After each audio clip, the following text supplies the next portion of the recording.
दोस्तों, जैसा कि आप सभी को अच्छे से पता है, 1 जुलाई सन 2024 से नए कानून पूरी तरह से पूरे देश के अंदर लागू होने वाले हैं।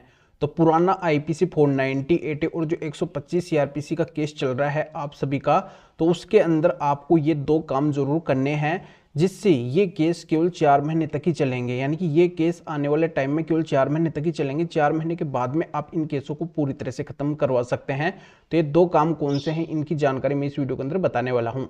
तो इसलिए आपको करना क्या है, वीडियो को बिल्कुल अंत तक देखना है, तभी पूरी जानकारी समझ में आएगी। और ये आपका अपना चैनल है, इसको अगर आप अभी तक सब्सक्राइब नहीं करे हैं तो पहले आप इसको सब्सक्राइब कर दीजिए और साथ में बेल आइकन को भी दबा दीजिए। तो चलिए शुरू करते हैं।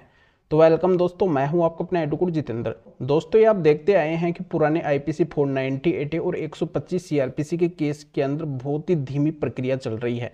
प्रक्रिया ऐसी चल रही है कि ये केस आपके काफ़ी टाइम से चल रहे हैं और इनका कोई भी रिजल्ट नहीं आ पा रहा है। आपको बिना वजह इन झूठे केसों के अंदर स्ट्रगल करना पड़ रहा है। अगर आपके ऊपर झूठे केस हुए हैं तो आपको बिल्कुल स्ट्रगल करना पड़ रहा है, और सच्चे केस हुए हैं तब भी आपका अधिक समय लग रहा है। ऐसी सिचुएशन के अंदर चाहिए केस सच्चे हो या फिर झूठे हो, केवल 4 महीने तक ये केस चलेंगे। 4 महीने के बाद में केस पूरी तरह से बंद हो जाएंगे। बस पति को इन केसों के अंदर, अगर पति के ऊपर झूठे केस हुए हैं तो ये दो काम करने हैं, और पत्नी ने अगर सच्चे केस किए हैं तो पत्नी को भी ये दो काम करने हैं।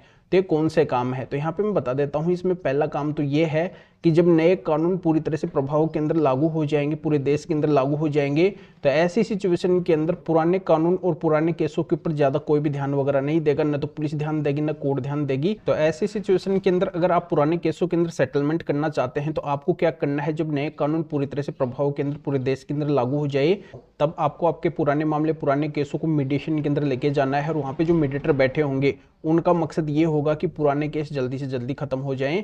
तो इसलिए वो भरसक प्रयास करेंगे, हर संभव कोशिश करेंगे कि आप दोनों पति पत्नी का सेटलमेंट हो जाए, मामले का निस्तारण यहीं से हो जाए।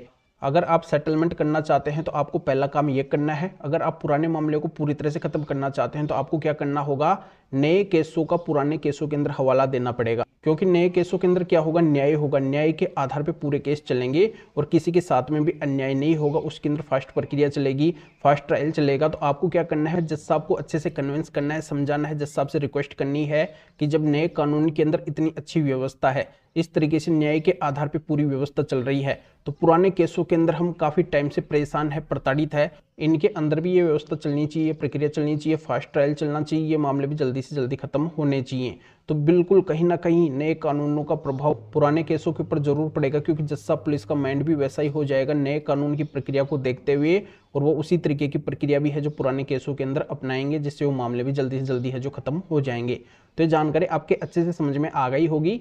और भी अगर आपकी किसी भी तरीके की कोई भी कानूनी समस्या है तो स्क्रीन के ऊपर मेरे व्हाट्सअप नंबर शो हो रहे हैं, इसके ऊपर व्हाट्सअप मैसेज करके अपॉइंटमेंट बुक करवा के डायरेक्टली मेरे से कॉल के ऊपर बात कर सकते हैं। अपनी किसी भी तरीके की कोई भी कानूनी समस्या है तो उसका समाधान मेरे से जान सकते हैं। तो अभी आपको वीडियो को लाइक करना है और शेयर भी करना है, जो और लोगों तक जानकारी पहुंच सके। तो वीडियो देखने के लिए आप सभी का बहुत बहुत धन्यवाद।